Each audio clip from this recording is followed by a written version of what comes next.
Hello guys, আজকে করব সজনে শাক মাখা। অনেক তো খেলাম ভাজা, এবার না হয় একটু নিউ করে মাখানো যাক। এখানে আমি দুটো ডাল সজনে শাক পেরে নিয়েছি, আর এখানে নেব দুটো পাতা বাতাবি লেবুর পাতা।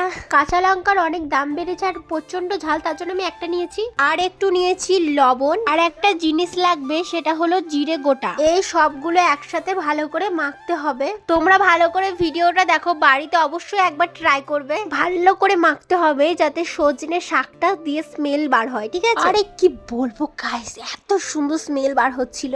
একটা পাতায় তো কামাল করে দিয়েছে গাইস। লেবুর পাতাটা তোমরা অবশ্যই অ্যাড করবে, তাতে স্মেলটা খুব সুন্দর মিষ্টি স্মেল বার হবে। আমি তো খেয়ে পুরো অবাক হয়ে গিয়েছিলাম, যে আমি ভাবতেই পারিনি যে এতটা টেস্ট। আমি এই সুন্দর খাবার একা উপভোগ করব কেন, তাই আর দেরি না করে আমার বান্ধবীর মুখেও দিয়ে দিলাম। আর এদিকে তো আমার বান্ধবী ভাষায় খুঁজে পাচ্ছিল না যে কি বলবে। যারা আমার এই ভিডিওটা প্রথম দেখছো অবশ্যই একটা কমেন্ট করে যাও আর সাবস্ক্রাইব করে যেও। বাই গাইস, দেখা হচ্ছে নেক্সট